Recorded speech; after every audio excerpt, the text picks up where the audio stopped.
Bienvenidos a Buena Salud, gracias a quienes se conectan mediante las señales Saracay Televisión y también a quienes nos siguen mediante redes sociales, @Buena Salud S en Instagram, Saracay Televisión, Canal 5 en Facebook, sugerencias y consultas al número de contacto al 09-88-300-121. Hoy vestimos gracias a Camisería Inglesa, que ellos están como punto distribuidor autorizado en Santo Domingo. Están ubicados en la avenida Río Lelia y Albací, diagonal al Hospital del IES. El teléfono de contacto es el 099-083-6326. Están como Camisería Inglesa Santo Domingo en Facebook y Camisería Inglesa SD en Instagram. Vestimos y lucimos siempre con moda y estilo gracias a Camisería Inglesa.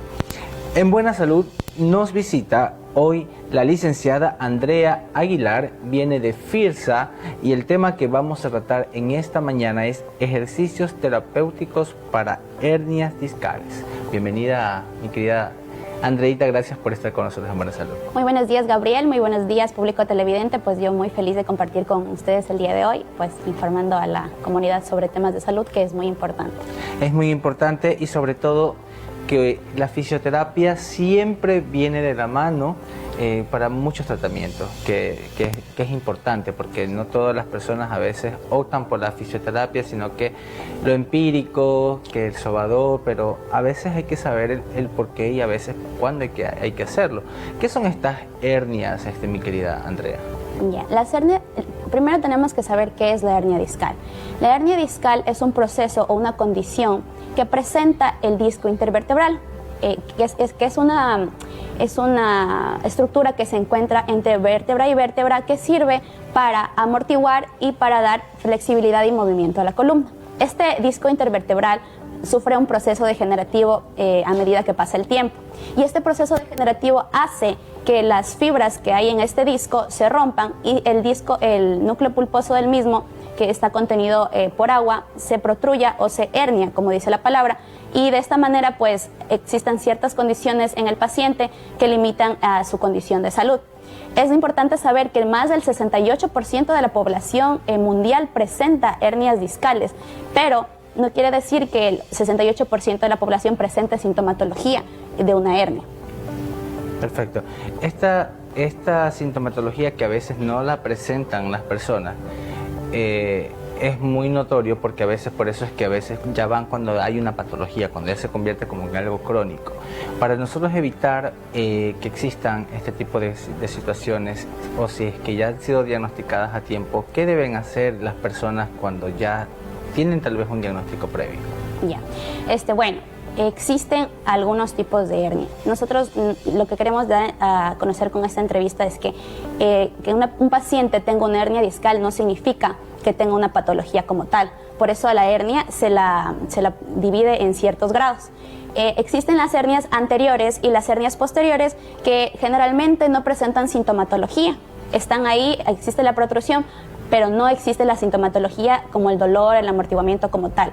Las hernias más difíciles o las más complicadas y las más presentes en el ser humano son las posterolaterales, las cuales hacen que exista una compresión de la médula y de las raíces que salen de esta médula. Entonces, nosotros cuando buscamos al profesional de la salud, buscamos al profesional de la salud no cuando existan todas las sintomatología como adormecimiento, dolor, sino cuando nosotros ya tengamos el dolor, así sea mínimo, buscamos.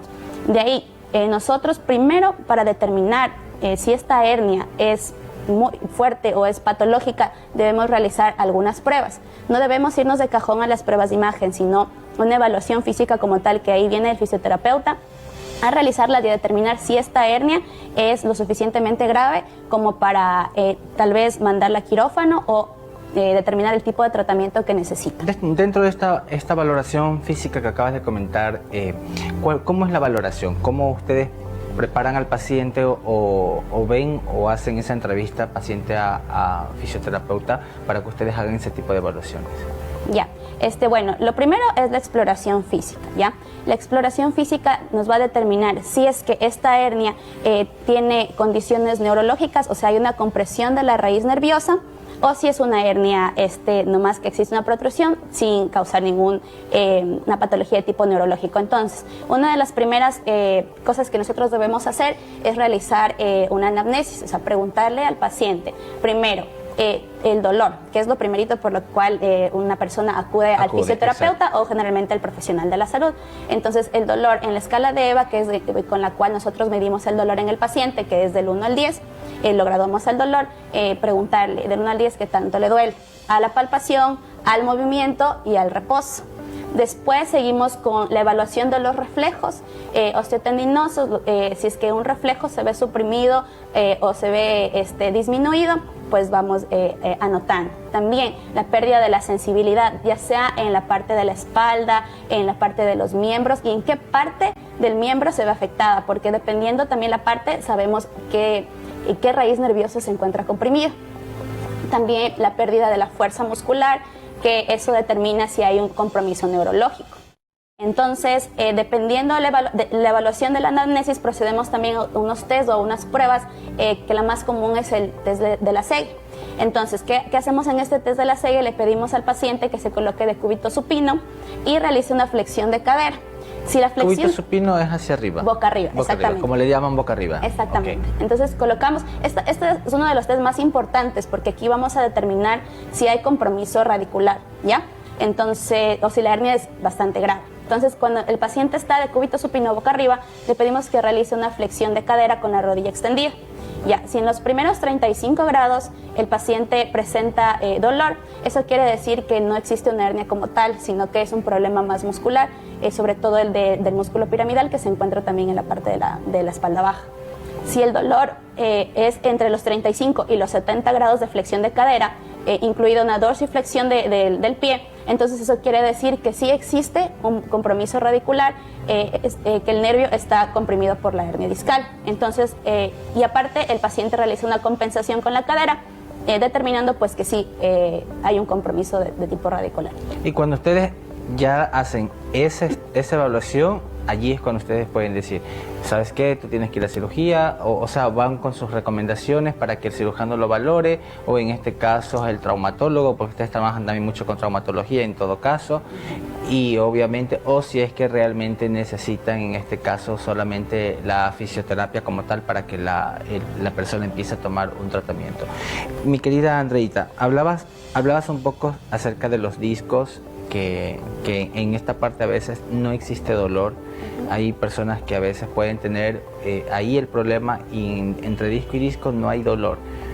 ¿Cómo pudiéramos, ustedes pueden identificar? Ya sé que lo dijiste, nos hiciste algunos ejemplos, pero en el caso de los niños, que no son quienes a veces pueden decir aquí exactamente es el dolor o aquí es el problema, ¿cómo pueden ustedes identificar eso?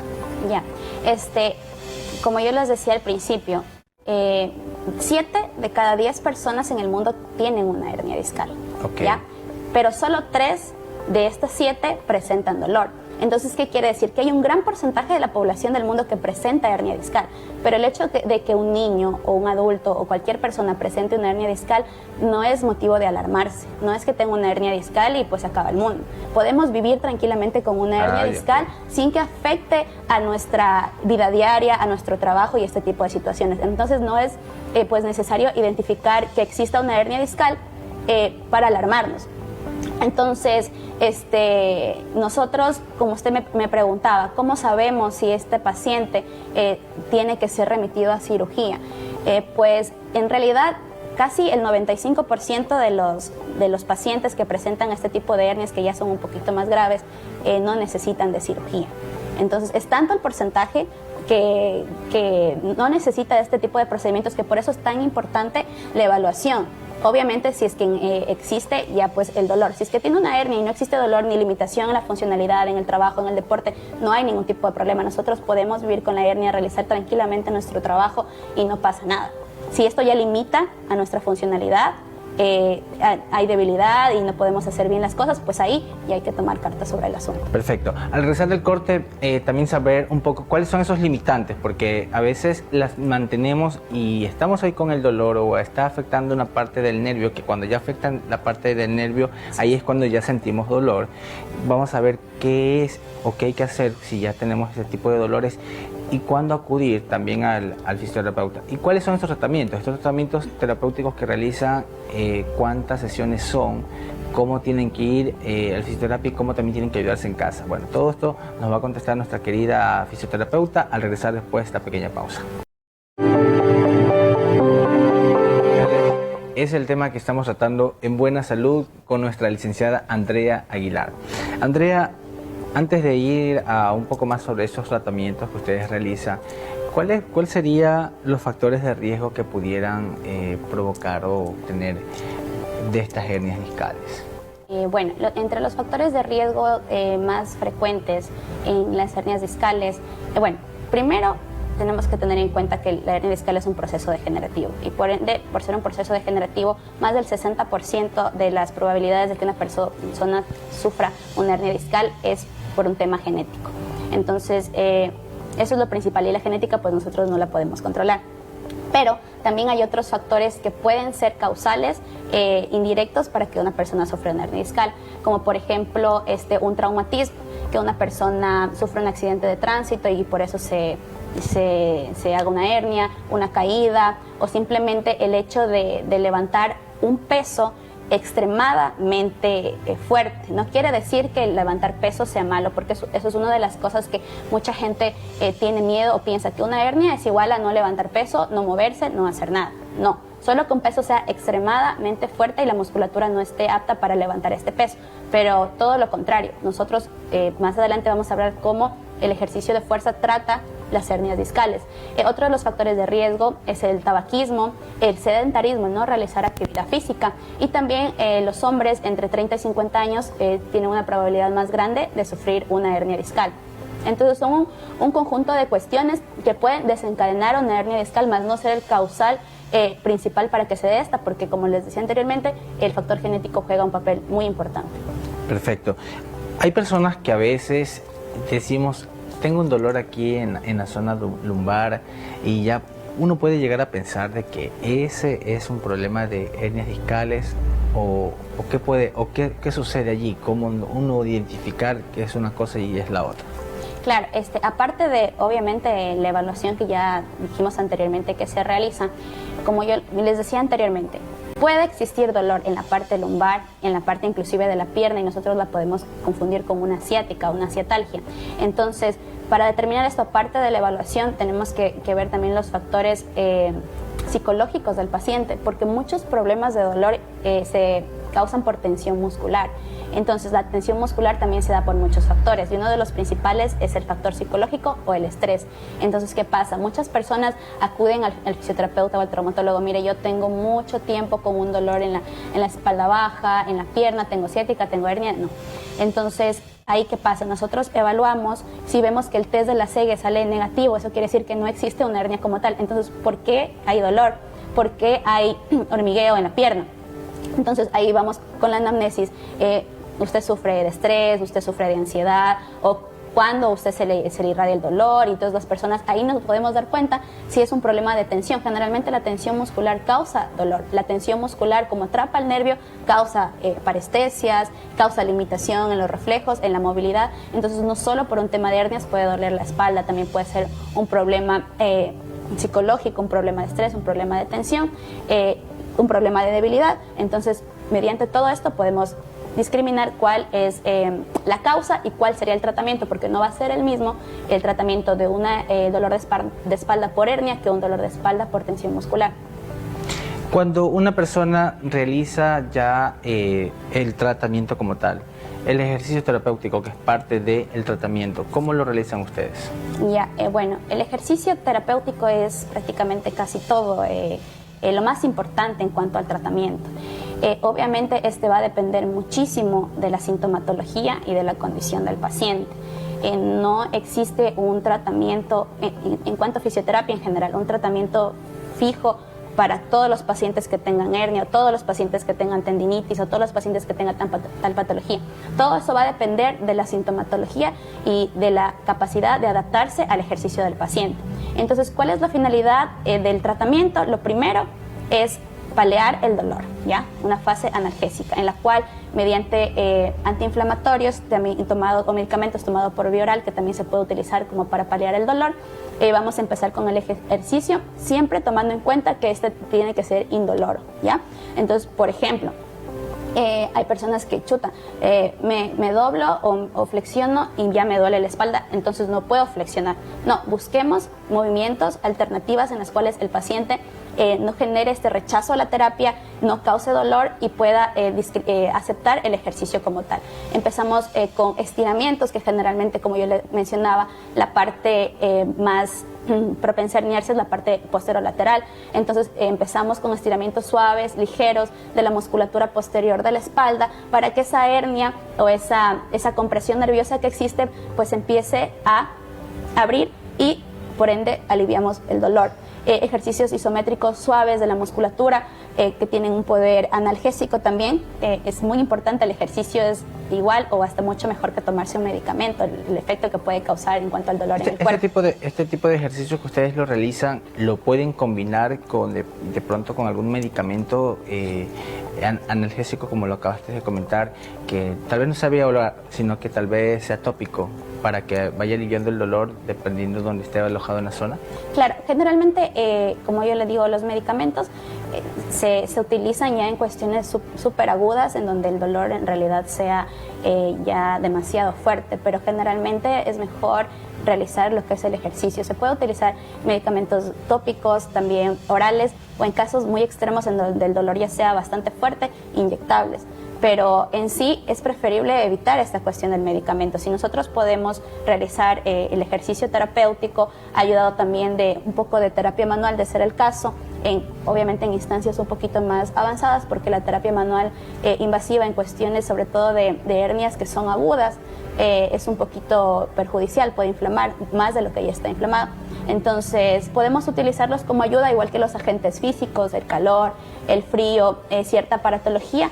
Pero en general, si podemos enfocarnos solo en el ejercicio terapéutico en base a la sintomatología y la progresión del paciente, mucho mejor.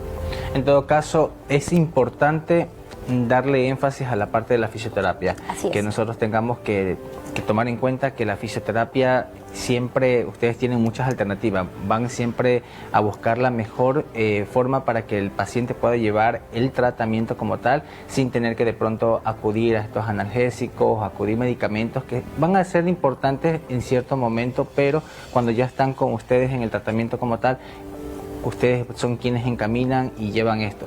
Las sesiones de tratamiento, rápidamente, ¿cuántas se hacen, o eso es indistinto dependiendo el caso de cada persona? Así es. Bueno, generalmente lo que se dice y siempre se ha pensado en la fisioterapia es que 10 sesiones y al paciente ya.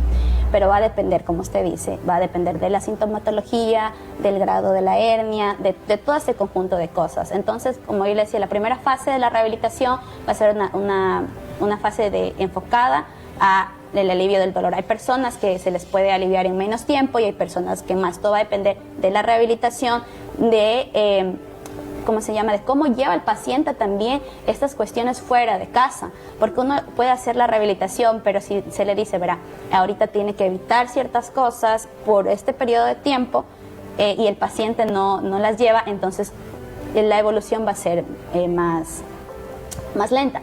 Una hernia discal se necesita aproximadamente entre 4 a 6 meses para que exista una recuperación, se podría decir, verdadera, porque como decimos es un proceso degenerativo que viene de años, de muchos años atrás, de mucho tiempo atrás. Entonces no podemos decir en 10 sesiones usted ya está curado de la hernia o está reabsorbida. Una hernia se demora aproximadamente el 95%, 2 años en reabsorberse una hernia. Entonces, pero en un periodo de 4 a 6 meses podemos tratarla de buena manera y que el paciente pueda llevar una excelente calidad de vida. Muy bien, mi querida Andrea, de verdad que un tema muy importante, y sobre todo yo sé que muchas personas se están identificando con estos tratamientos y se preguntan dónde está ubicado FIRSA, dónde te pueden encontrar, y tu número de contacto también, que ya debe aparecer en pantalla, para que las personas tomen contigo nota y pues puedan agendar citas. Claro que sí. Mi consultorio está ubicado en la avenida Zafiki y Hernán Soto, en un segundo piso, frente a Seguros Alianza. También realizamos lo que son evaluaciones, diagnóstico y tratamientos a domicilio. Se pueden comunicar al número 0989 57 78 68, en el cual pueden agendar una cita pues para realizarse el respectivo evaluación y tratamiento. Muchas gracias, Andreita. Muchas gracias a los televidentes que ven el programa. Ya saben, FIRSA, una gran alternativa para los tratamientos terapéuticos con el área de fisioterapia. Antes de despedirnos, quería decirles que todavía tienen tiempo para inscribirse, que gracias a Camisería Inglesa está obsequiando esta camisa que ustedes pueden seguir en las redes sociales. Están como Camisería Inglesa Santo Domingo en Facebook, Camisería Inglesa SD en Instagram. Ahí se pueden inscribir y saber cómo pueden hacerse creadoras de esta muy bonita camisa, y gracias a ellos también estamos vistiendo nosotros hoy. Ellos están como punto distribuidor autorizados en Santo Domingo, Avenida Río Lelia y Albací es la dirección, diagonal al Hospital del IES, y el teléfono de contacto es el 099-083-63-26. Gracias a Camisería Inglesa siempre lucimos y vestimos con moda y estilo. Nos despedimos, eso ha sido todo por el día de hoy. Sigan en la señal y sintonía de Saracay.